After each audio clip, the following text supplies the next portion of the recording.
Lee Marvin names the 7 actors he hated most. Until his last breath. Lee Marvin, the legendary film icon of the 1950s and 1960s. The last soldier of Hollywood, still referred to certain people by one name, the ones I never want to see again. Throughout his career, he publicly pointed out 7 names he hated most. He was neither a flawless star, nor someone who tried to please the crowd. He lived the way a soldier does, on a straightforward and always ready to confront. On set, he would throw his hat on the ground, smash a whiskey glass, or even walk away from a role simply because he refused to share the screen with some people. Off-screen, he never hesitated to call them by the harshest name he could think of. I'd rather hang up my gun and leave the screen than stand next to a fake hero. Those 7 names weren't nobodies. They were legends' faces admired by the public co-stars' rivals. Even people who had once clinkied glasses with Marvin after a scene. And behind decades of deep hatred, was it merely the wounded pride of a star, the jealousy of a man who had walked through hell, or perhaps an untold secret about the darker side of Hollywood? Lee Marvin was born in 1924 in New York City and grew up in a family with a long military tradition. When World War II broke out, he dropped out of school, enlisted in the Marine Corps, and was sent to the Pacific Front. During the Battle of Saipan, he was struck by machine gun fire, suffered a severe sciatic nerve injury, and spent more than a year in the hospital. In return, he was awarded the Purple Heart proof of the blood and bone he left on the battlefield. Perhaps it was war itself that shaped Lee Marvin blunt, tough, and uncompromising. Unlike many Hollywood stars who only donned a uniform to play heroes, Lee Marvin had truly lived the war where mud, blood, and bullets were not props. He had crawled through trenches, watched comrades fall beside him, and carried a Pacific battle scar on his back for the rest of his life. That experience turned him into an actor who didn't need to act. Every fierce glare and tight-jawed expression on screen came from real memories, not performance techniques. After leaving the military, Marvin didn't march straight into Hollywood. He drifted through odd jobs, living like an invisible man, until fate intervened. One day when an actor fell ill and Marvin was pulled in as a last-minute replacement, with no training and no preparation, he exploded the moment he stepped on stage. His towering figure, cold steel gaze, and raw energy made it impossible for audiences to look away. At that moment, he knew he was born to be in front of the camera. From nameless mercenary roles, Marvin quickly became the ace every director wanted. In The Big Heat in 1953, he played a ruthless gangster who sent chills through Hollywood. By Bad Day at Black Rock 1955, a single glance from him was enough to stretch the tension to breaking point. And when the 1960s arrived, Lee Marvin shed his supporting roles and stepped firmly into legendary status in The Man Who Shot Liberty Valance. 1962, he became Liberty Valance, a villain so iconic that audiences remembered him more than stars John Wayne and James Stewart. 3 years later, he stunned the industry by playing 2 completely opposite characters in Cat Bellaloo 1965, a drunken wreck and a cold-blooded killer, and won the Academy Award for Best Actor. But that very success made Lee Marvin a misfit in glamorous Hollywood because he not only despised pretense, he could never forgive those who wore fame like a costume and disrespected the craft of acting. And so throughout his career, Marvin openly listed 7 people he would never shake hands with, never share a frame with, and in fact, never even look at again.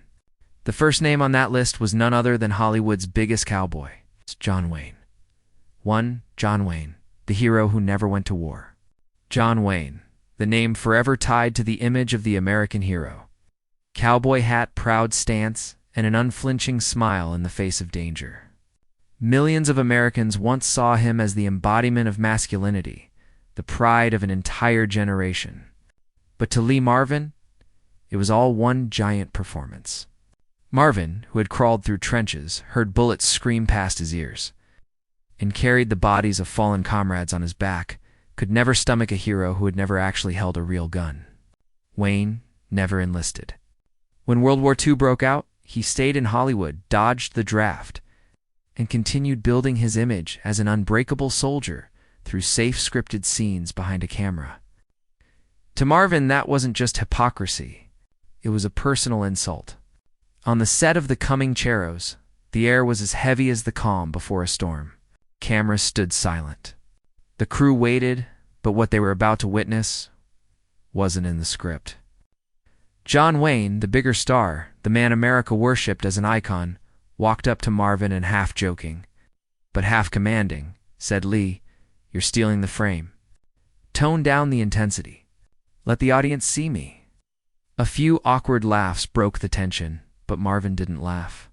He stared at Wayne for a long moment, not with the eyes of an actor playing a cowboy, but with the eyes of a man who had crawled through blood-soaked trenches and picked up the bodies of friends under fire.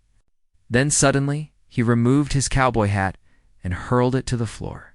The sharp thud echoed in the suffocating silence. Marvin walked slowly toward Wayne, stopping just close enough for everyone on set to hear his breath. Then he spoke, not loudly, but with a chill that made spines stiffen. "You might play a soldier better than I do, but you will never know the smell of mud, the taste of blood, or the sound of bullets tearing over your head." No one dared say a word. The cameraman later recalled he could hear the clock ticking after that line. Wayne stood there, his smile frozen, as if someone had just ripped open a secret he'd hidden his entire career. They still finished the film, still shook hands on the red carpet, still posed for photos side by side as if nothing had happened. But in Marvin's eyes, Wayne died. In that moment, died as a man he could ever respect. From that day on, they were no longer two actors sharing a film. They were two entirely different worlds. On one side was a man who had lain in blood-soaked trenches and understood the true cost of survival. On the other was someone who built his heroism from lines of dialogue and stage lights. No more polite greetings, no more small talk. Between them stretched an invisible gulf. Not a few feet of soundstage, but a chasm carved out of trust and dignity. Marvin once told close friends during a drunken night, "I'd rather hang up my gun and walk away from the screen than share a frame with a fake hero." And he kept his word. For the rest of his life, there wasn't a single scene, a single project, a single moment where Lee Marvin had to swallow that contempt. Yet, if Wayne represented false heroism painted to look noble, then at the other end of the spectrum was a kind of person Marvin despised even more. Someone who believed fame gave them the right to trample over every principle. And no one embodied that more than Frank Sinatra, a star so big he thought entire film crews should orbit around him.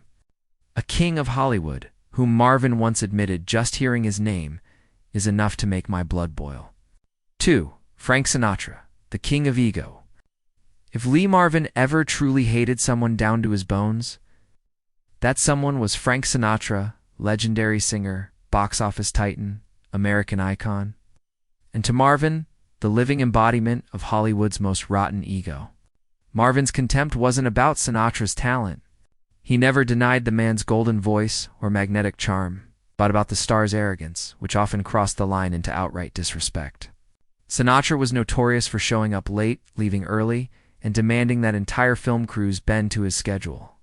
But one time, he pushed things too far. The clash began even before cameras rolled during negotiations for a project they were supposed to work on together. That day, the entire crew waited for nearly half a day. The set lights grew hot. The script was ready, but Sinatra, the king of Hollywood, was nowhere to be found. When he finally arrived 5 hours late, there was no apology. Just a lazy glance, a cigarette dangling from his lips, and a line so icy it froze the room. "Hope you've all been waiting long enough."